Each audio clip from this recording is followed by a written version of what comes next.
이스라엘의 왕국 시대가 시작되면서 사울과 다윗과 솔로몬 40년, 120년 동안의 이제 통일왕국 하나 된 이스라엘이고요. 솔로몬의 아들 르호보암 때에 가서 북이스라엘과 남유다로 분열이 됩니다. 그래서 북이스라엘은 여로보암, 그 다음에 남유다는 솔로몬의 아들 르호보암 해서 남유다는 이 다윗의 아들로 해서 다윗의 후손들로 쭉 끝까지 가는 겁니다.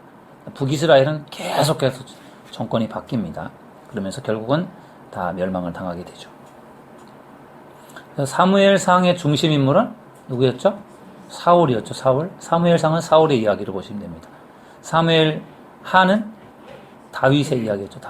다윗의 이야기. 그 다음에 열왕기상은 솔로몬의 이야기입니다. 11장까지가 솔로몬, 이후에는 남북 분열에 대한 이야기고, 그렇지만 솔로몬이 중심 인물로 등장하고요. 열왕기하는 이렇게 됩니다. 남북 이스라엘의 멸망을 이야기합니다. 그래서 북이스라엘은 아수르에게, 남유다는 바빌론에게 멸망을 당하는 그런 부분이고요. 그 다음에 역대상하도 제가 지난번에도 설명을 드렸는데, 역대상하 같은 경우도 반복이 됩니다. 역대상은 다윗의 이야기를 소개하고 있고요. 다윗이 그만큼 중요합니다. 역대상 전체가 다 다윗의 이야기예요. 그리고 특이한 것은 다윗의 죄를 여기서 다루지 않아요. 다윗의 이야기, 죄가 안 나옵니다. 이렇게 보면 좀 다윗이 더 멋있는 왕으로 이렇게 소개가 되고 있고요. 역대하는 이제 분열된 이후에, 남북 분열 이후에 멸망에 대한 부분들, 그리고 역대하까지 이제 가서 포로로 붙들려가는 그러한 이야기들이 이제 역대하에 나와 있습니다. 그래서 열왕기상하, 열왕기상하와 역대상하는 중복되는 내용들이 많아요. 그렇게 보시면은 되겠고요. 이런 맥락에서 이제 오늘 열왕기상을 이제 공부해 보도록 하겠습니다. 좀 분량이 많은데요. 좀 빠르게 진행을 해보겠습니다. 자, 열왕기상 여러분들 252페이지, 교재 252페이지를 보시기 바랍니다. 열왕기상하도 원래는 한 권의 책이었습니다. 사무엘상하도 한 권이었다고 제가 말씀드렸죠. 열왕기상하도 원래는 한 권의 책이었어요. 그래서 70인역이라고 하는 번역 성경이 굉장히 유명한 성경입니다. 이 70인역이라고 하는 성경은 어떤 성경이냐면은 원래 구약 성경은 히브리어로 되어 있거든요. 히브리어를 헬라어로 번역한 성경이 70인역 성경이에요. 그래서 그 당시에 헬라 문화권이었기 때문에 헬라어로 번역한, 그리고 구약 성경이 히브리어인데 헬라어로 번역한, 신약 성경은 헬라어로 되어 있잖아요. 그것을 헬라어로 번역한 성경이 70인역이라고 하고요. 그것은 기원전 300년, BC 300년경에 이 70인역이라고 하는 성경이 이렇게 만들어졌다고 합니다. 어떤 어떤 성서 신학에 있어서, 성경 신학에 있어서 굉장히 중요한 역할을 하는 성경이 70인역이에요. 참고적으로 알아주시고, 그때 열왕기상하를 둘로 나누었다라는 거죠. 원래는 하나였었는데, 그래서 열왕기상, 우리가 볼 때도 열왕기상하를 연결하면 그냥 자연스럽게 통일왕국에서 분열왕국으로 가서 멸망하는 거로 쭉 연결이 되잖아요. 그렇게 되는 거죠. 서론, 누가 기록했느냐 정확하게 모릅니다. 우리 지난번 사무엘상하 같은 경우도 정확하게 모른다고 했는데, 성경에서 정확하게 언급하고 있지 않기 때문에 누가 기록했는지 모릅니다. 그러나 유대인들의 전통을 보면 선지자 예레미야가 열왕기상하서를 기록했다고 그들은 봅니다. 열왕기하 24장 18에서 25장 30절의 내용은 예레미야 52장과 거의 비슷하고요. 열왕기상 8장 8절, 12장 19절에 오늘까지라고 하는 어구는 바벨론 포로 이전의 저작 연대를 암시하고 있습니다. 그래서 포로 이전이다 라고 하는 것을 볼 수 있고요. 열왕기하 대부분도 바벨론 포로 이전에 기록되었다는 거죠. 그래서 마지막 두 장은 바벨론 포로 이후에 추가로 기록됐을 것이다. 그렇지만 대부분은 포로 이전이었고, 그렇다면은 아마도 예레미야가 기록해서 가능성이 많다고 보는 거죠.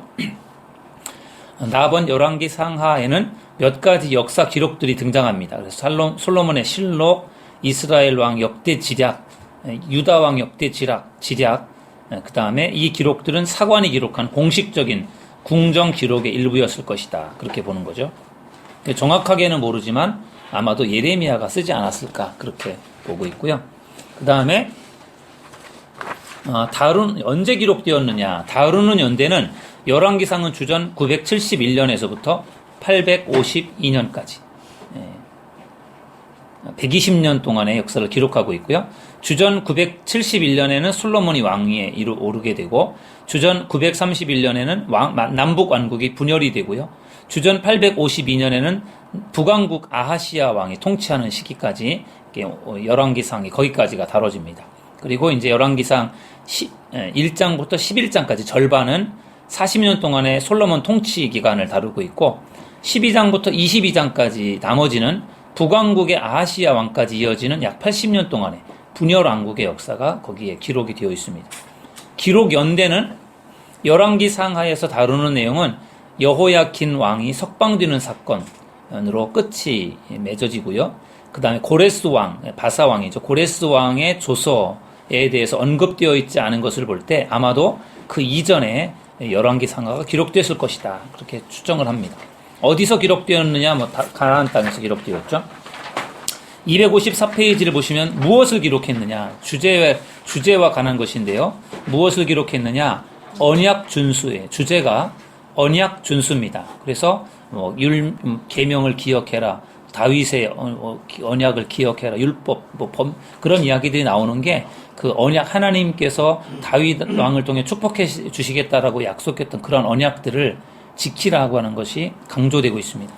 이스라엘과 유다의 번영과 안녕은 백성들과 왕이 언약에 대해 충성스러웠느냐, 민족의 영적인 상태가 어떠했느냐에 달려 있고요. 열왕기 상하는 하나님과 맺은 언약의 수호자로서 왕과 왕비의 영적인 상태를 기록하고 있습니다. 우상 숭배와 부도덕에 대한 하나님의 의로운 심판을 강조하고 있고 하나님의 언약을 지키는 것은 복을 가져오지만 배교는 심판이다라고 하는 대가를 가져온다라는 거죠. 그 다음에 밑으로 내려오셔서 다본을 보시면 다윗의 생애와 통치가 왕들의 생애와 통치를 평가하고 판단하는 기준이 되고 있고요. 그 다음에 북왕국 이스라엘은 한 번도 여로보암이 세운 송아지 우상 숭배에서 벗어난 적이 없었습니다. 그러니까 북왕국 이스라엘은 왕들이 한 명도 선한 왕이 하나도 없어요. 다 여로보암과 같이 우상을 숭배하는 왕들이 세워지는 그런 경우들을 볼 수 있죠. 반면에 하나님은 언약에 신실하신 분이셔서 인간의 실패에도 불구하고 주권적으로 하나님의 영원한 목적을 계속 이루어 가십니다. 사람들이 죄를 짓고 실수를 하고 실패를 해도 하나님은 꿋꿋하게 하나님의 목적을 달성해 가는 그러한 일들을 쭉 하십니다. 열왕기상에 나타난 예수 그리스도의 예표로 솔로몬입니다. 솔로몬의 전설적인 지혜는 하나님으로부터 나와서 우리에게 지혜가 되시는 그리스도를 나타낸다. 솔로몬의 명예와 영광과 부는 그리스도의 왕국에서 그리스도가 누리게 될 명예와 영광과 부를 상징한다. 예수님은 솔로몬보다 더 크신 분이다. 여러분 왼쪽에 있는 마태복음 12장 42절 같이 읽어보시죠. 시작. 솔로몬보다 더 큰 이가 여기 있느니라. 예수님의 지혜를 설명하고 있는 그러한 말씀이 되겠습니다. 핵심 구절을 보면 열왕기상 9장 45절 같이 읽어보시죠.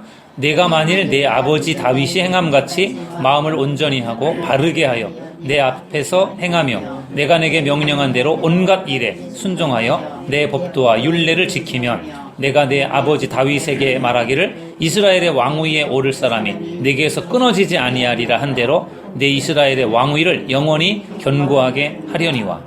약간 조건적인 그러한 언약이에요. 너가 이렇게 지키면 내가 이렇게 하겠다. 열왕기상 11장 11절 읽습니다. 시작. 여호와께서 솔로몬에게 말씀하시되 내게 이런 일이 있었고 또 내가 내 언약과 내가 내게 명령한 법도를 지키지 아니하였으니 내가 반드시 이 나라를 내게서 빼앗아 내 신하에게 주리라. 아멘. 이렇게 해서 결국은 신하에게 내 나라를 주겠다라고 한 것처럼 여로보암에게 나라가 넘어가는 거예요. 여로보암이 솔로몬의 충실한 신하 중에 한 사람이었거든요. 그렇지만 결국은 솔로몬의 죄 때문에 결국은 나라가 둘로 분열이 됩니다. 어떻게 기록되었느냐 하면 열왕기상은 르호보암에 대한 이스라엘의 답변을 제외하고는 산문체 설화 이야기 형태로 기록되어 있고요. 열왕기상하의 역사는 정치적 사회적인 역사가 아니라 신학적인 역사다라는 거예요. 그러니까 정치의 이야기나 사회적인 그런 역사들을 거기에 관점을 가지고 기록하는 것이 아니라 신학적인 역사다. 신학적인 역사라는 것은 하나님과의 관계 속에서 역사가 기록되고 있다라는 거예요. 그래서 그쪽으로 이제 열왕기 상하가 기록되어 있다라는 것이고요. 왕국의 정치적, 경제적 영향력을 끼친 영적, 도덕적 원인들에 대해서 예언자적으로 평가를 내리고 있습니다. 열왕기 상하는 예언자적인 그러한 평가를 내리고 있기 때문에 거기 다윗의 연약한 죄, 또 솔로몬의 죄 이런 것들이요 거기에는 적나라하게 나옵니다. 그런데 다윗과 솔로몬의 어떤 죄가 역대상하에는 나오지 않아요. 역대상하는 어떤 예언자적인 그런 관점에서 쓰지 않고요. 제사장적인 관점에서 썼어요. 그래서 조금 다릅니다. 접근 방법이. 2번은 따라서 선별된 자료를 기록으로 남겼습니다. 다 쓴 게 아니라 선별된 것만 있고요. 예를 들면은 오므리 같은 경우는 정치적인 관점에서 보면 북왕국의 가장 중요한 통치자 중에 한 사람이었습니다. 그러나 도덕적으로 부패했기 때문에 그의 업적은 단 8구절밖에 없다. 오므리 왕조에 대한 어떤 그런 이야기들이 있지만 오므리에 대한 역사적인 기록은 별로 없다는 거예요. 별로 중요하지 않기 때문에. 그 다음에 256페이지. 왜? 그러면은 열왕기를 왜 기록했느냐? 열왕기상을 왜 기록했느냐? 열왕기상은 하나님의 택하심을 입은 이스라엘 백성들이 솔로몬의 때에 절정에 이르렀다가 분열되는 역사를 알려주기 위해서 기록됐습니다. 솔로몬은 이스라엘의 영토를 확장했고 20년간 성전과 왕궁을 건축했으며 하나님께서 허락하신 지혜로 세계적인 명성을 얻었지만 이방인 아내들로 인해 인생 후반전에 하나님을 향한 열정이 점점 사라졌고 마음이 나뉜 솔로몬은 결국 분열된 왕국을 남기게 됩니다. 그래서 결국은 인생 후반전에 가서 결국은 열정이 사라지면서 하나님으로부터 멀어지는 우상 숭배하는 그러한 타락의 길을 걷게 되고요. 그래서 우리가 인생 후반전이 중요한데 여기 있는 분들 대부분 인생의 후반전에 살고 있는 것 같습니다. 그래서 우리가 식어지지 않도록 열정을 가지고 변질되지 않도록 우리가 끝까지 가는 것이 중요하다고 생각합니다. 열왕기 상하는 하나님의 선지자들의 사역을 엿보게 합니다. 선지자적인 입장에서 열왕기 상하를 기록했습니다. 통일왕국 말기와 분열왕국 전반에 걸쳐서 선지자들이 어떻게 사역했는지를 보여줍니다. 열왕기 상하, 역대 상하가 중요한 거는요. 타락한 시대에 선지자들이 활동을 하는 거예요. 선지자들이 왕의 잘못을 지적하고 백성들의 잘못을 지적하고 하나님의 심판을 선포하잖아요. 하나님께서 말을 안 들으면 하나님이 심판을 내릴 겁니다. 이렇게 선지자들 했던 역할들이 그거거든요. 그러니까 우리가 보통 보면은 이사야부터 해서 쭉 뒤에 나오는 예언서, 선지서가 어렵잖아요. 이사야, 예레미야, 에스겔, 다니엘, 호세아 쭉 뒤에 나오는 그 말씀들이 어려운데 사실은 그 이야기들이 열왕기상하, 역대상하 속에 다 들어오는 그 속에 들어오는 선지자들이에요. 대부분이 다. 그러니까 시대순으로 그 사람들이 뒤에 떨어져 있는 게 아니고요. 대부분은 분열왕국 시대, 통일왕국 시대는 별 문제가 없잖아요. 평탄하니까. 분열왕국 시대에 가면서 점점 타락하는 그 시대에 대부분의 선지자들이 활동을 해요. 그러니까 이제 우리가 여기를 잘 알면 그 선지자들이 이제 이 시대에 활동하는 그런 부분들을 우리가 이해하는 데 도움이 될 것입니다. 그래서 계속해서 수많은 왕들이 들어오기 때문에 헷갈리긴 하지만 그러나 잘 공부를 하면은 구약 성경 전체를 우리가 이해하는 데 큰 도움을 얻을 수 있는 부분이 열왕기상하, 역대상하예요. 그리고 그 네모 박스를 보시면은 열왕기상은 두 왕국의 정치와 경제가 쇠퇴하게 된, 두 왕국이라는 것은 북이스라엘, 남유다를 말하는 거죠. 정치와 경제가 쇠퇴하게 된 영적이고 도덕적인 원인들을 선지자적인 관점에서 평가합니다. 언약에 충실하고 하나님의 율법에 순종하면 복을 받지만 배교하면 하나님의 심판을 받는다라고 하는 사실을 가르치려는 목적으로 왕들의 삶을 보여줍니다. 그래서 왜 이스라엘이 타락했느냐, 왜 바벨론의 포로로 붙들려갔느냐라고 하는 그러한 주제를 가지고 열왕기서를 기록하고 있다면 역대기서는 제사장의 입장에서 기록하고 있기 때문에 솔로몬의 죄를 거기에서 언급하지 않습니다. 그리고 오히려 성전 건축에 상당히 많은 비중을 두어서 솔로몬을 더 멋있는 왕으로 그렇게 소개를 하고 있습니다. 다윗도 마찬가지고요. 그 다음에 2번을 보시면 북왕국 이스라엘에서 활동한 대표적인 선지자는 엘리야, 엘리사, 호세아, 아모스 이러한 그 선지자들이요 북왕국에서 활동했었던 선지자가 되겠고요. 남왕국 유다에서 활동했었던 대표적인 선지자는 이사야, 예레미야, 요엘, 미가, 하박국, 스바냐 이런 사람들이 남왕국에서 활동했었던 선지자들이죠. 북왕국이 타락되어 있었지만 그러나 거기에서도 활동하는 그러한 선지자들이 있었다는 것이죠. 그다음에 그렇게 해서 이제 서론을 보시고요. 257페이지로 오셔서부터는 본격적으로 열왕기상의 내용을 훑어보도록 하겠습니다. 그래서 열왕기상은 다윗의 시대가 저물고 솔로몬의 시대가 펼쳐지게 됩니다. 그러면서 또 열왕기상은 솔로몬의 시대가 저물고 양대 국가, 남왕국과 북이스라엘로 분열되는 그러한 역사를 다루고 있습니다. 다윗에서 솔로몬으로, 솔로몬에서 솔로몬의 아들 르호보암으로 해서 쭉 분열되어가는 그러한 역사를 다루고 있기 때문에 열왕기상의 내용이 중요해요. 그래서 사실은 굉장히 많은 부분들이 들어있는데 한 시간에 공부하기엔 사실은 좀 버거운데 또 우리가 또 교재상으로 한 번으로 되어 있기 때문에 잘 정신을 차려서 잘 움직임을 좀 잘 주시해서 보시기 바랍니다. 크게 세 부분으로 나누어지는데 첫 번째는 통일왕국 3대 왕으로 세 번째 왕으로 솔로몬의 왕이 이야기가 1장에서부터 11장까지 소개가 됩니다. 그래서 왕이 되는 솔로몬의 왕권 지명이에요. 그래서 다윗이 늙었습니다. 한때는 온 이스라엘을 다스리던 위대한 왕이 이제는 밤에 이불을 덮어도 따뜻하지 않은 노인이 되어버렸습니다. 이때 다윗의 나이가 거의 70살이 되었습니다. 70살 정도가 되었던 다윗. 그래서 1장 1절의 시작은 이렇게 시작됩니다. 다윗 왕이 나이가 많아 늙으니 이불을 덮어도 따뜻하지 아니한지라. 그래서 신하들이요 아비삭이라고 하는 처녀를 이제 아내로 이렇게 주어서 다윗과 살도록 그렇게 배려를 해줍니다. 나번 아도니아가 왕이 되려고 음모를 꾸밉니다. 이 아도니아는 다윗의 넷째 아들입니다.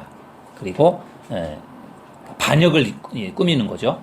그래서 압살롬이 반역을 꾸미다가 죽었잖아요. 압살롬이 셋째 아들인데 압살롬의 뒤를 이어서 아도니아가 왕이 될 수도 있는 그런 가능성이 많았는데 앞서가면서 자기가 왕이 되려고 하다가 결국은 이제 수포로 돌아가게 됩니다.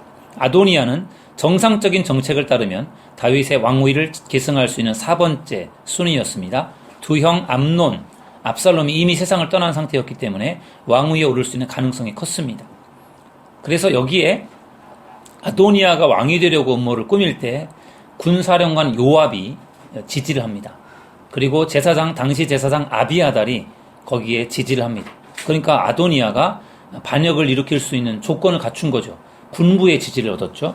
그리고 제사장, 종교계의 지지를 얻어냈죠. 그렇게 하면서 결국은 이들의 힘을 가지고 결국은 이제 쿠데타를 일으키려고, 반역을 일으키려고 꾸몄는데, 그러나 그 2명 이외에는 거기에 이렇게 도움을 주지 않았어요. 오히려 아도니아를 지지하지 않고 다윗을 지지했던 그 왕들이 있었는데, 다윗을 지지했던 충신들이 있었는데, 선지자 나단, 제사장 사독, 그 다음에 사령관 분하야, 이러한 사람들이요, 다윗의 충신들인데, 이들은 이 아도니아의 어떤 그런 음모에 가담하지 않고요, 오히려 다윗을 도와서 솔로몬이 왕권으로 이렇게 솔로몬이 왕이 되는데 이들이 거기에 지지를 합니다. 그래서 결국은 아도니아의 그 반역 음모가 수포로 돌아가게 됩니다.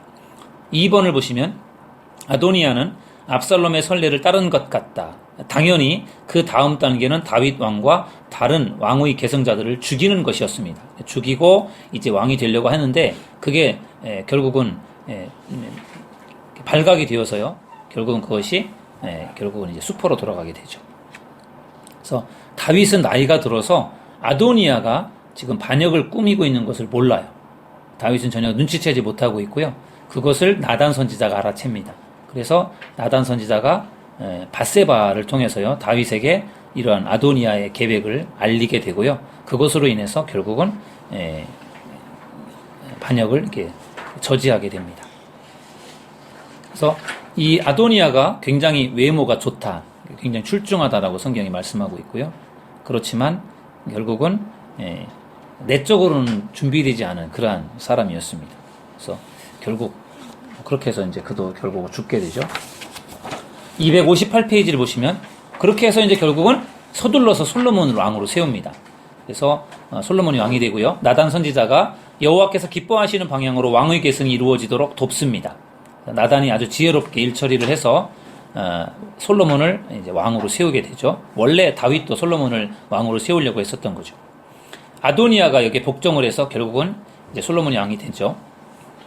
2장을 보면은 이제 솔로몬의 왕권 강화입니다. 다윗이 아들 솔로몬에게 마지막으로 권면을 하죠. 그래서 2장이 결국은 이 다윗의 유언입니다.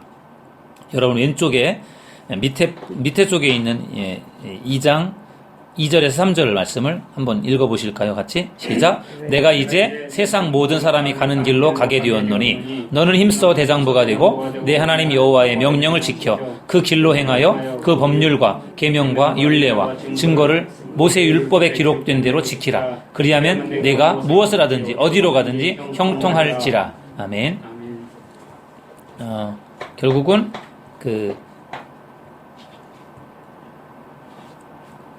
다윗이 솔로몬에게 유언을 하는 겁니다. 힘써 대장부가 되라. 그리고 하나님 말씀 잘 지켜라. 그러면 형통할 것이다. 다윗의 유언이고요. 다윗이 그러면서 불충한 장수였던 요압 장군 그리고 압살롬을 피해서 도망갈 때 친절을 베풀었던 바실레아에게 은혜를 갚아라. 그리고 예루살렘에 피신을 할 때 다윗을 저주했던 시므이를 어떻게 다루어야 할 것인지에 대해서 다윗이요 조언을 합니다. 그렇게 하고서 다윗이 죽습니다. 40년 통치를 하고 70세 되어서 이제 다윗이 죽게 되고요. 그리고 나서 이제 솔로몬이 왕권을 이어가게 됩니다. 아도니아를 처형합니다. 아도니아가 죽지 않을 수도 있었는데 더 나서다가 또 죽습니다. 아도니아가 수넴 여자 아비삭을 아내로 맞이하기를 원하죠. 전 왕의 후궁을 자신의 아내로 삼고 왕위를 주장하기 위한 요구였다. 이 압살롬도 똑같이 이랬었잖아요. 아버지의 그 첩을 아내로 삼고 그렇게 하다가 결국은 이제 그 수포로 돌아갔었는데 아도니아도 똑같이 자기 형처럼 아버지의 그 여자를 자기 아내로 맞이하려고 하다가 결국은 그것 때문에 이제 결국은 처형당합니다. 그래서 솔로몬이 그 청을 거절하고 죽입니다. 그 다음에 제사장 아비아달을 파면시켜 버립니다. 아도니아를 왕으로 세우려고 거기에 관여했던 아비아달을 죽이진 않고 파면을 시켜버렸습니다.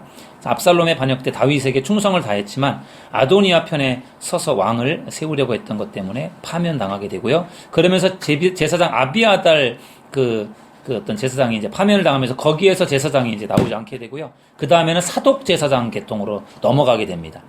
그리고 이제 요압이 다윗의 누나의 아들입니다. 그러니까 생질이라고 할까요? 그렇지만 반역을 일으켰던 그러한 인물이었기 때문에 다윗이 요압을 죽입니다. 솔로몬이 죽입니다. 그래서 이스라엘 군대 장관 넬의 아들 아브넬을 죽인 것, 유다의 장관, 군대 장관 예델의 아들 아마샤를 죽인 죄 때문에 결국은 그리고 또 반역을 일으키려고 했던 그런 것들로 인해서 요압이 처형을 당하게 되고요. 다윗의 마지막 유언대로 요압을 죽입니다. 그리고 시므이를 처형합니다. 다윗이 압살롬으로 피해갈 때 악담을 했습니다. 그렇지만 이 시므이를 추종하는 사람들이 많았어요. 그래서 시므이를 죽이지 않고 용서를 했는데 결국은 가택연금을 처했지만 가택연금을 어겨서 결국은 처형됩니다. 이렇게 하면서 이제 솔로몬이 왕이 된 이후에 좀 걸끄러웠던 사람들을 다 숙청해버렸어요. 그래서 아도니아도 죽고 요압도 죽고 시므이도 죽고 아비아달 파면시켜서 이제 싹 제거하고 이제 자기 사람들로 딱 이제 재편을 합니다. 259페이지. 그러면서 이제 솔로몬의 전성기로 들어가게 됩니다. 솔로몬의 지혜에 대해서 우리가 너무나 잘 알고 있습니다. 솔로몬이 바로의 딸과 지혜롭지 못한 결혼을 하고 이것은 나라의 방어를 하나님보다 군사적인 동맹에 의존하고자 하는 그러한 정략 결혼이에요. 그래서 주변에 있는 그러한 이방 족속들과 대부분 다 정략 결혼을 맺어서 이방 왕들의 공주들과 결혼을 해서 정략 결혼으로 이렇게 안정된 그러한 정치를 하려고 그렇게 합니다. 근데 그게 결국은 거기에서 우상숭배에 빠지게 되는 그런 문제가 되는 거죠. 그러면서 이제 솔로몬이 지혜를 구합니다. 그래서 일천번제를 하나님 앞에 드리고 그리고 그걸 통해서 이제 하나님이 이제 솔로몬에게 응답을 주셔서 지혜를 얻게 됩니다. 일천번제는 뭐죠? 1,000마리의 소를 바친 겁니다. 한 번에 1,000마리를 바친 거예요. 그래서 그것이 하나님 앞에 드려진 예배이기도 하고 또 예물을 드린 1,000마리의 예물을 드린 그러한 제사이기도 하고 또 자기의 간절한 소원을 하나님 앞에 아뢰면서 기도했던 기도이기도 합니다. 그래서 1,000번제를 세 가지로 이렇게 볼 수가 있습니다. 예배이고 예물이고 기도였다. 그래서 그렇게 1,000번제를 드리면서 하나님께 감동을 드렸고 그때까지 그렇게 1,000마리를 1,000번째 1,000마리의 제물을 하나님 앞에 드리는 경우들은 없었습니다. 한 마리, 두 마리 이렇게 하나님 앞에 드렸지 1,000마리를 드린 경우는 거의 없었어요. 근데 나중에는 성전을 건축하고 성전을 봉헌할 때는요, 몇 마리를 하나님 앞에 드렸느냐면요, 14만 2천 마리를 봉헌했습니다. 1,000번째하고는 비교할 수 없을 만큼의 어마어마한 제물을 하나님 앞에 드렸어요. 14만 2천 마리. 양이 12만 마리, 소가 2만 2천 마리. 그렇게 해서요, 14만 2천 마리를 제물로 바쳤습니다. 어마어마한 제물이죠. 그리고 이제 솔로몬은 네모 박스를 보시면 솔로몬은 여호와께 제사를 드리기 위해서 모세의 원 장막이 있던 기브온 산당으로 갔었습니다. 다윗이 언약궤를 두기 위해서 예루살렘에 장막을 지은 사실은 솔로몬이 성전을 지키기 전까지 이스라엘에 공식적으로 2개의 예배 소수가 있었다라고 하는 것을 보여주는 거죠. 기브온 산당이 있었고 예루살렘에도 장막을 만들어 놓은 게 있었다는 거죠. 그래서 솔로몬이 1,000번제를 드릴 때는 그 기브온 산당에 가서 거기서 제사를 드렸습니다. 지금도 교회들마다 1,000번제라는 헌금을 하는 경우들이 있죠. 1,000. 그래서 1,000번제가 솔로몬의 1,000번제를 가지고 드렸던 건데, 사실은 1,000번제 교회에서 드릴 때는 하나님 앞에 나와서 예배를 드릴 때마다 한 번씩 이렇게 드려서 1,000번을 드린다라고 하는 의미를 갖고 하잖아요. 기도하면서. 근데 사실은 솔로몬이 드렸던 1,000번제는 그렇게 1,000번을 한 건 아니에요. 한 번이에요. 한 번이지만 연속적으로 1,000마리를 다 잡아 드렸던 그런 부분에서 그때까지는 없었던 특별한 제사 방법이었습니다. 그리고 네모박스 밑에 보시면 솔로몬은 먼저 하나님의 나라를 구했기 때문에 하나님께서 모든 것을 그에게 더해 주셨다. 지혜를 구했던 부분들로 인해서 지혜뿐만 아니라 다른 것까지도 하나님이 주셨습니다. 물질적인 부분들도 주시고 또 다른 여러 가지 것들을 주셨습니다. 건강도 주시고. 솔로몬의 지혜가 드러납니다. 솔로몬의 재판, 우리 너무나 잘 알고 있는 칼로 잘라주라 하고 했던 한 아이의 두 엄마 사건을 칼로 반듯하게 똑같이 잘라주라고 할 때 모성애를 확인하면서 진짜 엄마를 구분하는 그러한 부분들을 볼 수 있고요. 그것이 솔로몬의 지혜를 대표로 보여주는 사건이었고요. 그 다음에 솔로몬이 통치하는 장면이 4장에서 쭉 나옵니다. 솔로몬의 관리들, 새로 형성되어진 참모들, 그 다음에 솔로몬이 지혜롭게 통치해 나가는 부분들, 백성들이 먹고 마시며 즐거워하고 약속하신 땅의 대부분을 정복했고요. 나라는 평온했고 예술과 문화는 꽃피웠습니다. 그래서 솔로몬이 통치하던 40년 동안에는 거의 전쟁이 없어요. 전쟁이 없을 수밖에 없는 게 다윗이 이미 전쟁을 해서 다 영토를 확정해 놨고 또 솔로몬은 정략 결혼으로 주변에 있는 이방 나라들하고 다 동맹을 맺어놓은 상태이기 때문에 싸울 일이 없습니다. 그래서 완전 평화의 시대로 갑니다. 솔로몬은 그러면서 105곡의 노래를 작곡했고요. 3,000여 개의 금원을 지었습니다. 그중 일부가 잠언에 수록되어 있습니다. 여러분 옆에 4장 30절에서 32절 우리 함께 말씀을 읽어보시죠. 시작. 솔로몬의 지혜가 동쪽 모든 사람의 지혜와 애굽의 모든 지혜보다 뛰어난지라. 그가 잠언 3,000가지를 말하였고 그의 노래는 1,005편이며 어마어마한 솔로몬의 지혜를 엿볼 수 있는 그러한 장면들이고요. 260페이지로 가시면 솔로몬의 건축에 대한 이야기가 나옵니다. 5장, 6장 솔로몬 건축, 성전 건축, 성전 건축의 재료를 준비합니다. 두루왕 히람에게 부탁해서 레바논의 백향목 아주 좋은 나무를 공급받습니다. 이스라엘은 이런 나무가 별로 없고 레바논에서 특별히 가져와야 되는 건데 그 히람을 통해서 그거를 지원을 받습니다. 성전 건축의 일꾼들을 준비하는데 18만 3,300여 명의 인원을 동원해서 7년 동안에 성전을 건축합니다. 엄청난 기간에 엄청난 인력을 동원을 합니다. 그러면서 성전이 이제 완공이 되고 출애굽한 지 480년 만에 성전 건축이 시작되었고요. 그리고 7년 만에 완성합니다. 솔로몬의 성전은 길이가 27m, 폭 9m, 모세 당시의 성막에 비해서 2배 정도 크기 되는 73평 정도 규모입니다.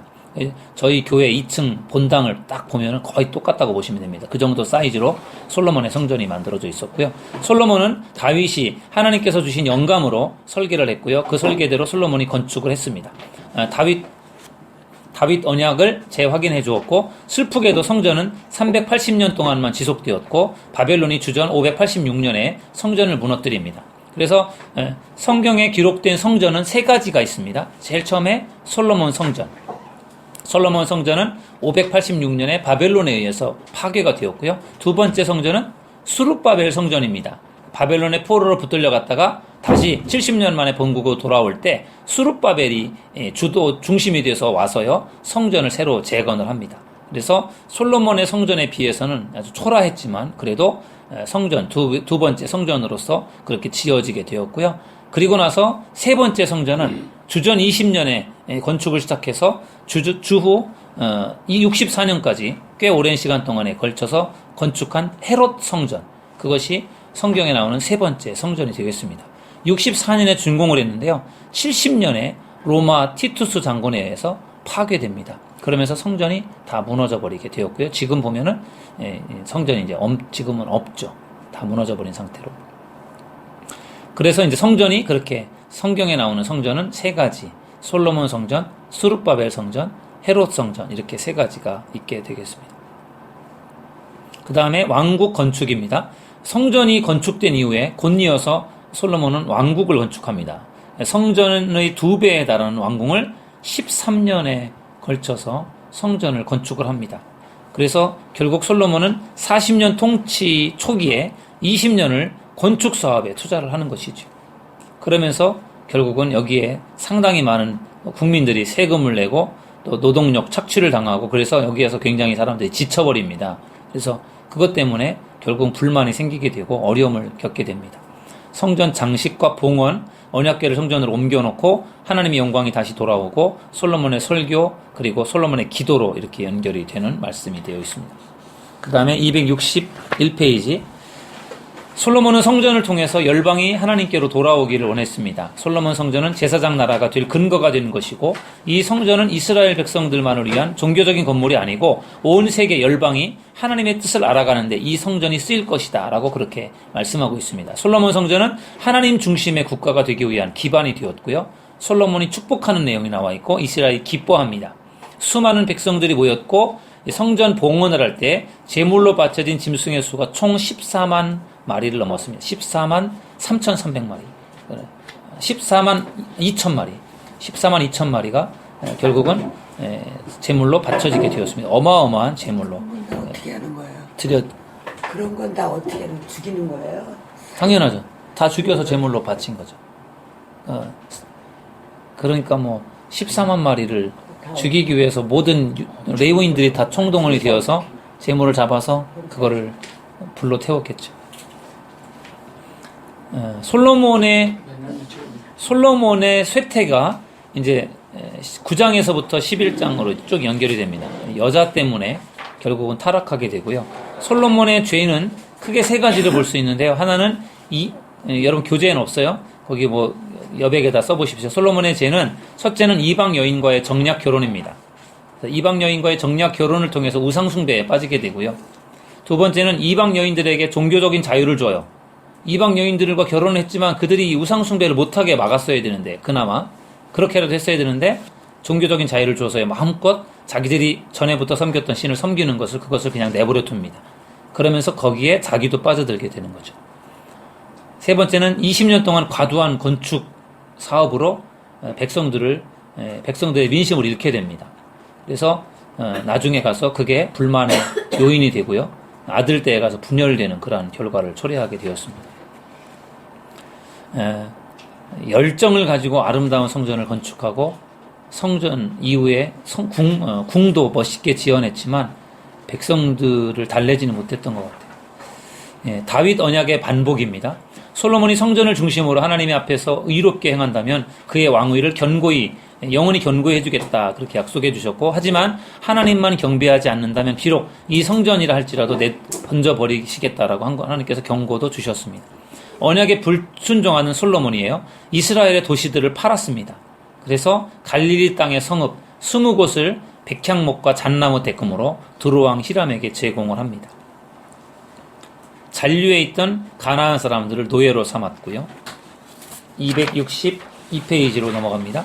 스바 여왕의 방문이에요. 스바는 지금으로 말하면 예멘이라고 불리우는 아라비아 남쪽에 위치해 있는 나라이고, 남쪽으로는 인도양에 접해 있는 나라입니다. 예수님은 스바의 여왕과 예수님 당시의 사람들을 비교하기도 했습니다. 이 솔로몬을 방문하고 그 다음에 솔로몬의 부가 엄청나게 늘어납니다. 그래서 솔로몬의 연간 금 수입이 약 666달란트 25톤에 달하는 양이었고요. 솔로몬은 병거와 마병을 많이 준비했습니다. 병거 1400대, 마병 12,000명. 그 다음에 이방 여인과 통혼을 했습니다. 그래서 700명의 후궁, 300명의 첩을 두었습니다.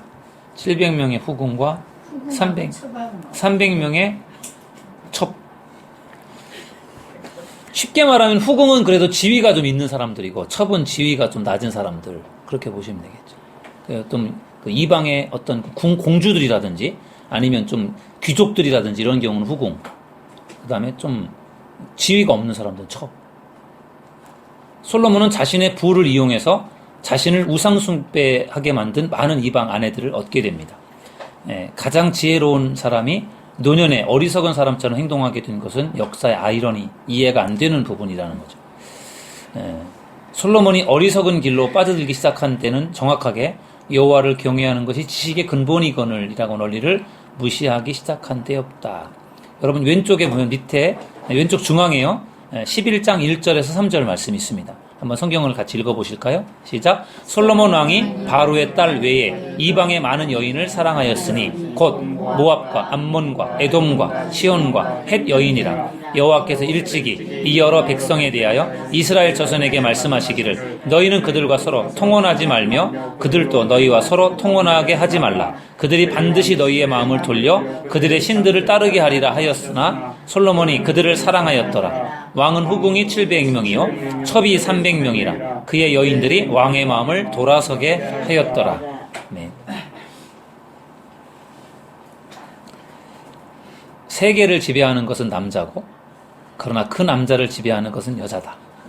솔로몬이 그렇게 지혜로운 왕이었지만 여자들이요 솔로몬의 마음을 돌아서게 했습니다. 솔로몬이 여자들 당해내지 못합니다. 결국은 우상 숭배에 빠져들게 되죠. 그 다음에 솔로몬의 우상 숭배가 됩니다. 맨 밑에 줄에 보시면 솔로몬은 부, 권력, 지혜 등을 갖가지 이점을 가지고 시작했지만 결국 다윗처럼 온전히 하나님을 따르지는 못했습니다. 다윗하고 또 다른 점이에요. 몰록에게 예배할 때에는 어린아이를 희생제물로 드리기도 했습니다. 이게 몰록이라고 하는 신이 이방신인데 몰록이라고 하는 신에게 제사를 드릴 때는 사람을 드리는 거예요. 사람, 인신 제물이죠. 사실 하나님은 짐승을 제물로 드리라고 했지 사람을 제물로 드리라고 안 했어요.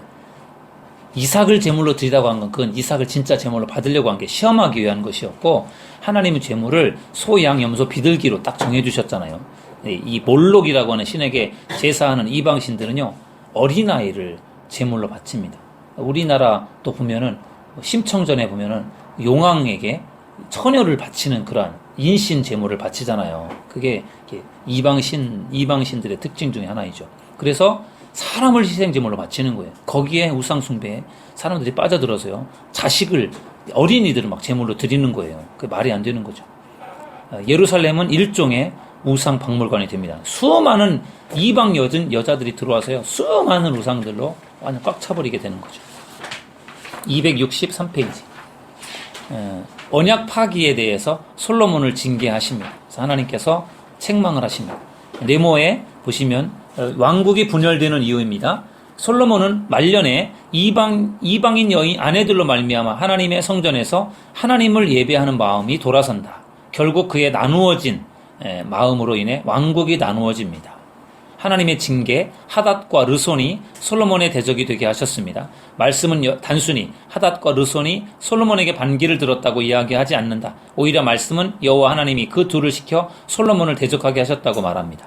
다윗 왕조와 맺은 언약은 계속되지만 나라는 두 조각으로 나게 됩니다. 여로보암에게도 동일한 약속을 주었습니다. 그러면서 결국은 솔로몬도 죽습니다. 분열왕국 솔로몬도 역시 40년 하고 죽었으니까 솔로몬이 20대 전에 왕이 됐으니까요. 50대 후반에 죽으니까 일찍 죽은 거죠. 60 정도 돼서 죽었다 그랬죠. 네, 거의 그러니까 40년 통치하다 죽었으니까 10대 후반이니까 50대 후반에서 60대 그 무렵에 죽은 것 같아요. 그러니까 일찍 세상을 떠난 거죠. 다윗도 그렇고 솔로몬도 그렇고 오래 살지는 못했어요. 그 다음에 분열왕국입니다. 12장부터 22장까지는 이제 솔로몬의 죽음 이후에 남북이 분열되는 그러한 상황이 펼쳐지게 됩니다. 그래서 이스라엘이 르호보암에게 멍에를 가볍게 해달라고 요구하죠. 그런데 이 여로보암은 그 당시 솔로몬의 군대 관료였었고요. 르호보암이 어리석게 대응하죠. 그래서 원로들의 말을 듣고 좀 세금을 좀 감해주고 좀 백성들에게 조금 좀 쉼을 주었더라면 좀 분열되지 않았을 텐데 결국은 더 착취를 하는 바람에 더 세금을 착취하고 노동력을 착취하면서 백성들의 지지를 받지 못하면서 결국은 백성들이요 여로보암을 내세워서 나라가 분열이 됩니다. 그래서 북쪽 이스라엘과 남쪽 유다로 분열이 됩니다. 그래서 유다와 베냐민을 제외한 10개의 지파가 북왕국 이스라엘을 형성합니다. 그래서 여러분들 거기 지도에 보시면 나와 있는 것처럼 북이스라엘이 더 땅덩어리가 더 큽니다. 그래서 여기 보시면은 10개 지파가 이스라엘 위쪽 이스라엘 땅을 형성하게 되고요. 남쪽 유다의 유다 지파와 베냐민 지파가 두 지파가 이쪽 형성을 하는 거죠. 그리고 여러분 여기 보시면 지금 북이스라엘은 여로보암이 왕이 되고요. 남유다는 이제 르호보암이 왕이 되잖아요. 근데 여기 보면은 예루살렘이 여기 있잖아요. 예루살렘의 모든 이스라엘 사람들은 예루살렘에 1년에 3차례씩 절기마다 여기 와서 예루살렘에서 제사를 드려야 되는 겁니다. 그러니까 우리나라처럼 남북처럼 이렇게 38선을 거서 왕래를 못하는 게 아니라 나라가 나누어지긴 했지만 왕이 따로 나누어지긴 했지만 왕래할 수 있는 그런 분위기였어요. 싸우는 분위기가 아니니까. 그렇기 때문에 3대 절기 때가 되면은요 여기 이스라엘 사람들이 북이스라엘 사람들이 다 예루살렘으로 내려와서 제사를 드리는 거예요. 왜냐면 여기밖에 없으니까 제단이 예루살렘으로 와야만 여기서 성전에서 제사를 드릴 수가 있는데 이 여로보암이 이스라엘 왕이 백성들이 다 절기 때만 되면 예루살렘으로 가는 게 싫은 거죠. 배가 아프고 싫은 거예요. 그래서 제단을 따로 만들었어요. 이스라엘에. 그래서 남쪽에다가는 베델을 만들고요. 저 북쪽 끝에다가는 단을 만들었어요. 그래서 편한 대로 가까운 데 가서 여기서 제사를 드리고 예루살렘에 가지 마 이제. 여기 안 가도 여기서 드리면 되니까 가지 말라고 그렇게 선을 그어놓고요. 못 가게 하고 여기에 금송아지를 만들어 놓고 결국은 금송아지를 숭배하게 되는 거예요. 그러면서 북이스라엘이 완전히 우상 숭배로 더 타락의 길을 가게 되는 거죠. 그러한 일을 주도적으로 했던 사람이 여로보암이에요. 그래서 여러분들 264페이지 그 지도 밑에 보시면 북왕국 1대 왕이 여로보암입니다. 여로보암의 죄, 세겜을 도읍으로 수도로 정하고요. 이스라엘 백성들이 예루살렘 성전에 내려가지 못하도록 베델과 단에 금송아지 우상을 만들어 놓습니다. 여러분들 왼쪽에 보면은 성경 구절 밑에 쪽에 있는 거 한번 위에 쪽에 있는 거 성경을 읽어보시죠. 12장 28절 시작. 이에 계획하고 두 금송아지를 만들고 무리에게 말하기를 너희가 다시는 예루살렘에 올라갈 것이 없도다. 이스라엘아 이는 너희를 애굽 땅에서 인도하여 올린 너희의 신들이라 하고. 아멘. 거기다가 금송아지를 만들어 놓고 결국은 그게 하나님이다. 하나님 여기서 섬기자. 그렇게 하면서 결국은 우상 숭배를 하게 되는 거죠. 하나님은 신앙의 중심지 이스라엘을 예루살렘을 중심으로 두 국가가 함께하기를 원하셨다. 이스라엘의 모든 성인 남녀들은 1년에 3차례 유월절, 오순절, 장막절 3대 절기 때 반드시 예루살렘으로 가야 됐는데 남북으로 분열되면서 결국은 이제 못 가게 됐고 그리고 더 이스라엘이 타락할 수밖에 없었던 게 결국은 베델과 단에 우상을 만들어 놓고 우상을 숭배하다 보니까 자연스럽게 타락할 수밖에 없게 된 거죠. 265페이지를 보시면 이 여로보암의 죄가 계속됩니다. 레위 자손이 아닌 보통 백성으로 제사장을 만들어요. 그러니까 무법천지예요. 자기 마음대로 해요. 장막절 절기도요. 8월 15일로 한 달을 연기해서 막 자기 마음대로 날짜를 정하고요. 여로보암의 관심사는 북쪽 이스라엘 백성들이 예루살렘 예배에 참여하는 것을 막는 것. 예루살렘 못 가게 하는 거죠. 자기의 권력을 강화시키기 위해서 백성들의 관심사를 자기에게 집중시키기 위해서 못 가게 하는 겁니다. 여로보암은 신앙을 정치에 종속시키고 하나님을 자신의 왕권을 강화하기 위한 수단으로 전락시켜버렸습니다. 네모를 보시면 하나님께서는 남북이 균형과 견제를 이루면서 상호 발전하고 나아가 그들이 제사장 나라로서의 역할을 잘 감당하기를 원하셨는데 여로보암은 그 사명의 줄을 전혀 다른 방향으로 잡은 어리석은 죄를 범했습니다. 그래서 하나님이 보낸 선지자가 경고를 합니다. 여로보암은 금송아지 산당의 단 곁에 서서 분향을 했고, 이 산당들은 하나님의 사람의 예언대로 요시야 왕이 여러 개혁 조치를 단행하는 300여 년 뒤에야 비로소 파괴가 됩니다. 오랫동안 그 우상들이 거기에 그대로 머물러 있었던 거죠. 여로보암의 손이 말랐다가 하나님의 사람의 기도로 다시 온전하게 됩니다. 계속해서 여로보암이 죄를 짓게 되고요. 여로보암에게 심판이 임합니다. 그래서 여로보암의 아들 아비야가 병들었을 때 자신을 왕으로 예언했던 아히야 선지자에게 자기 아내를 보냈고, 그러나 아히야는 하나님께서 여로보암을 버리셨다라고 말하며 그가 멸망하게 될 것을 예언했습니다. 여로보암이 22년 동안을 통치하게 되고요. 그러면서 이제 결국은 끝나게 되고요. 그 다음에 남왕국 일대 왕은 솔로몬의 아들 르호보암. 역시 르호보암도 사실은 젊어서 왕이 됐고요. 그리고 사실은 좋은 왕이 아니에요. 르호보암의 죄입니다. 르호보암은 솔로몬과 암몬 여인 나아마의 소생이에요. 그러니까 아까 정략 결혼으로 이방 사람들하고 결혼했는데, 르호보암도 유대인의 어떤 그런 혈통에서 나온 것이 아니라 이방인의 혈통에서 나왔습니다. 그렇게 해서 이제 르호보암이 태어났고요. 르호보암은 17년 동안 다스렸고, 남왕국 유다도 역시 이방 종교에 빠져들게 됩니다. 르호보암에게 심판이 임합니다. 다음 페이지 보시면, 그렇게 해서 이제 르호보암에 대한 얘기가 끝났고요. 그 다음에 이제 뒤에는 계속해서 남왕국, 북이스라엘, 남북 왕국의 왕들이 쭉 소개가 되는데, 사실은 그렇게 별로 중요한 왕들이 아니에요. 그래서 그냥 쭉 훑어 넘어가겠습니다. 266페이지 보시면, 이 남왕국의 2대 왕으로 아비암이라고 나와 있고요. 르호보암의 28명 아들 가운데 하나였다라고 소개하고 있고, 남왕국의 3대 왕으로 아사왕 41년 동안을 통치하지만 나중에 가서 결국은 하나님을 의지하지 않고 아람 왕을 의지하다가 결국은 병들어서 죽게 됩니다. 여기 마의 2번의 나번을 보시면 선지자 하나니가 아사왕을 꾸짖자 대노하고 옥에 가두었어요. 다윗은 나단 선지자가 죄를 꾸짖으니까 거기서 즉시 회개를 했잖아요. 선지자가 왕의 잘못을 꾸짖으니까 옥에 가두어 버렸습니다. 그런 게 다른 점이죠. 그렇게 해서 결국 아사도 죽고요. 그 다음에 북왕국, 북이스라엘의 2대 왕으로 나답이 세워지고 여로보암의 아들이고요. 3대 북왕국 왕으로 바하사, 쿠데타로 집권을 하는 그러한 왕이 되겠고요. 그 다음에 267페이지, 북왕국의 4대 왕으로 엘라, 바하사의 아들이고, 북왕국의 5대 왕, 시므리, 4대 왕도 2년밖에 통치를 못했죠. 그 다음에 시므리,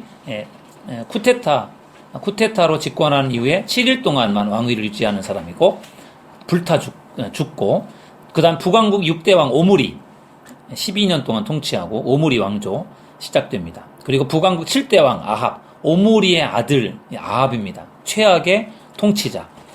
오므리의 아들이고요. 22년 동안 북왕국을 통치합니다.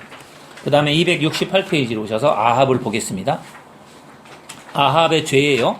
아합의 아내 이세벨의 아버지는 시돈왕 엣바알이었다. 엣바알은 바알이 함께한다. 그러니까 완전히 우상 숭배하는 그 나라의 우상 숭배하는 사람의 딸이에요. 이세벨이. 그러니까 얼마나 이 우상 숭배가 아주 극심했겠습니까? 아합과 이세벨의 혼인은 이스라엘과 두로 및 시돈 지역의 동맹을 공고히 하기 위한 방편이었습니다. 최악의 여자였고요. 이세벨에게 아합이 그대로 휘둘렸고 결국은 이세벨이 원하는 대로 움직이게 됩니다. 아합은 이스라엘에 우상 숭배를 도입하는 정도가 아니라 참 하나님에 대한 모든 경배를 폐하려고 했습니다. 그래서 바알 신을 섬기는 450명, 아세라 신을 섬기는 제사장들 400명, 완전히 그 바알 아세라 신을 섬기는 제사장들을 막 양육하고 그들을 포진시켜서요 바알 아세라 신을 본격적으로 섬기게 하는 그러한 일들을 부추겼던 사람이 이세벨입니다. 그리고 그러면서 이제 엘리야가 등장을 하죠. 엘리야의 사역을 보겠습니다. 북이스라엘이 정치적으로는 부강해지지만 영적으로는 타락해가는 시점에 엘리야가 사역합니다. 그래서 엘리야가 남왕국에서 활동한 선지자가 아니고 북왕국에서 활동했다라는 것이 특징적입니다. 가뭄을 예언하죠.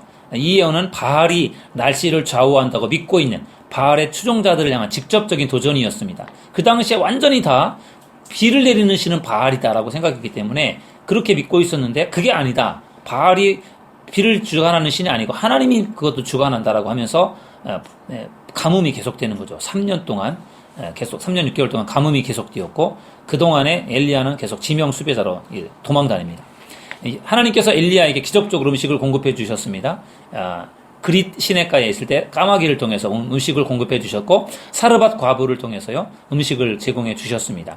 나중에는 사르밧 과부의 죽은 아들을 살려내는 죽은 사람을 살리는 그런 기적도 행하였고요. 엘리야가 갈멜산에서 승리합니다. 우리가 너무나 잘 알고 있는 그러한 본문이죠. 그래서 불로서 응답하는 신이 참신이다. 원칙을 세워놓고 바알 선지자 450명, 아세라 선지자 400명, 850명과 겨루어서 이기게 되죠. 그리고 3번에 보면 이스라엘 백성들은 여호와와 바알 중에 선택을 해야만 했다. 회색 지단은 없고 여러 신을 섬기는 혼합주의는 용납될 수 없었다. 결국은 하나님이 살아계시다라고 하는 것을 그걸 통해 증명해 보인 거죠. 269페이지 여호와만이 진정한 하나님이셨다. 엘리야는 여호와는 나의 하나님이시다라는 뜻이고요. 백성들은 여호와 그는 하나님이시로다라고 고백을 했습니다. 엘리야가 기도할 때 비가 내렸습니다. 이것도 굉장히 은혜스러운 장면이죠. 3년 6개월 동안 가물었던 땅에 비가 내리게 되고 그것이 또 엘리야 기도의 응답이었습니다. 그러면서도 또 엘리야가요. 엘리야 신도롬에 빠집니다. 침체기에 빠져요. 갈멜산의 승리와 그리고 비를 내리는 그런 기적을 행한 이후에 이세벨을 피해서 도망을 칩니다. 176km를 걸어서 아합의 권세가 미치지 못하는 남왕국 유다로 피신을 합니다. 거기에서 엘리야가 죽기를 간구합니다. 연약했어요. 그러나 하나님은 연약한 엘리야를 사용하셨습니다. 떡과 물을 먹고 힘을 내어서 40일 동안 밤낮으로 달려서 호렙산에 이르게 됩니다. 엘리야가 자기 연민에 빠집니다. 크고 강한 바람, 지진, 불 가운데 여호와께서 계시지 않고 세미한 음성 가운데서 하나님이 임하십니다. 엘리야는 여전히 편견에 사로잡혔습니다. 그래서 오직 나만 남았다라고 하는 그러한 그 생각 때문에 그 침체에 빠지게 됩니다. 외적인 눈에 보여지는 것들만 바라보았던 것도 또 문제였고요. 그래서 결국은 하나님을 바라보지 못했고 어떤 환경만을 바라보던 엘리야가 나만 남았다라고 하는 침체 속에 빠질 때 하나님께서 바알에게 무릎 꿇지 않은 몇 명이 남았다고요? 7,000명이 남아 있었다. 라고 그렇게 하나님께서 말씀해 주셨고 그 7,000명 중에 한 사람이 엘리야의 제자가 되는 거죠. 그러나 하나님은 하사엘에게 기름을 부어서 아람 왕이 되게 하시고 이게 지금 엘리야에게 주시는 사명이었죠. 하사엘에게 기름을 부어 아람 왕이 되게 하시고 예후에게 기름을 부어 이스라엘 왕이 되게 하고 엘리사에게 기름을 부어서 엘리야의 뒤를 잇는 선지자가 되게 하라. 그러한 사명을 주셨고 그 힘을 내서 그 일을 또 하게 되죠. 아합 시대에 대선지자 엘리야가 나왔다라고 하는 이야기는 곧 그 시대가 그만큼 참담했다라고 하는 것을 반증해주고 있다라는 것입니다. 최악의 시대에 최고의 선지자가 나왔습니다. 270페이지 지도를 보시면 여기 보면은 이제 엘리야가 활동하는 그러한 지도가 나와요. 엘리야의 생애가 보면은요 북이스라엘부터 남유다까지 골고루 쭉 활동이 나와 있죠. 맨 오른쪽에 보면 길르앗, 맨 오른쪽 보면 길르앗 엘리야의 고향이다라고 되어 있고요. 그러면서도 북이스라엘 쪽에서 활동을 하잖아요. 가뭄을 이겨내고 또 바알과 세라 신을 섬겼던 선지자를 죽였고요. 또 밑으로 맨 밑에 로뎀 나무 밑에서 천사를 만나는 그러한 피신 나오는 그러한 부분들까지 그러면서 이제 엘리야의 사역이 끝나게 되고 엘리사가 이제 기름을 부음 받습니다. 바알에게 그룹을 끌지 않았던 7,000명 가운데 한 사람이 엘리사였고요. 엘리사는 쟁기를 끌던 소들을 죽이고 그 쟁기를 불살랐다. 결코 뒤돌아보지 않겠다라고 하는 헌신이 드러납니다. 대단하죠? 엘리야의 부름을 받은 이후에 자기가 가지고 있었던 것들을 다 내려놓습니다. 그리고 결단을 하고 이제 엘리야의 제자가 됩니다. 이렇게 결단을 하면서 나아갔기 때문에 아마도 갑절의 영감을 그가 받을 수 있지 않았나 그렇게 생각합니다. 8번 아람과 이스라엘의 전쟁이에요. 하나님께서 아람 왕 베나닷을 이기게 하셨고요. 그러나 아합은 베나닷을 풀어줍니다. 271페이지 하나님께서 선지자를 통해서 아합의 죽음을 예언합니다. 아합이 나봇의 포도원을 빼앗고 죽입니다. 모든 토지의 소유권은 근본적으로 하나님께만 있었다. 그런데 아합 왕이 나봇의 포도원을 탐내어 그것을 사려고 합니다. 나봇은 비록 왕에게라도 대대로 내려온 땅을 율법을 어기고 팔 수는 없다고 말합니다. 거절하죠. 그것을 알게 된 왕비 이세벨이요, 비류들, 불량배들을 말하는 거예요. 깡패들, 이런 사람들을 동원을 해서 나봇에게 하나님과 왕을 저주하였다라고 하는 거짓 혐의를 뒤집어 씌워서 살해를 합니다. 그리고 아합이 나봇의 포도원을 강탈합니다. 그리고 결국은 자기도 죽습니다. 아합의 죽음이에요. 아합의 죽음에 대한 예언, 엘리야가 아합의 죽음을 예언했고요. 아합이 겸비하여 그의 아들의 시대로 심판이 미뤄집니다. 이스라엘이 아람에게 패합니다. 거짓 예언자들이 승리를 예언했고, 미가야는 패배를 예언했고, 이스라엘이 아람에게 패합니다. 아합이 죽습니다. 아합이 군사로 변장하고 전쟁하다가 활에 맞아 죽어요. 여호사밧과 남북이 연합을 이루어서 전쟁을 하잖아요. 그러면서 아합은 왕복을 벗고 평상복을 입고 여호사밧이 왕복을 입어요. 그렇게 하는 이유는 왕이 죽게 하려고 사실은 그런 약간의 흑심을 꾸민 거예요. 여호사밧이 죽게 하려고. 여호사밧이 아합 왕의 사돈이에요. 그러한 어떤 친척 관계로 형성이 되어져 있었기 때문에 그렇게 연합을 이루어서 전쟁도 했는데, 그렇게 해서 결국은 이제 여호사밧이 죽으면 자기가 전체적인 나라를 통치할 수 있는 것으로 그렇게 생각하는 그런 음흉한 계획을 세웠지만 결국은 자기가 죽게 되죠. 그래서 결국은 엘리야가 예언했던 것처럼 죽습니다. 그 다음에 타본을 보면은 남왕국의 4대 왕 여호사밧이에요. 여호사밧. 그렇게 해서 이제 여호사밧은 35세의 왕이 되어 25년 동안 통치를 합니다. 여호사밧 하나님께서 보시기에 정직했는데, 그러나 북왕국 이스라엘과의 설린 우호 관계를 유지하고 심지어 아합 가문과 결혼을 합니다. 사람은 좋은데 분별력이 없어요.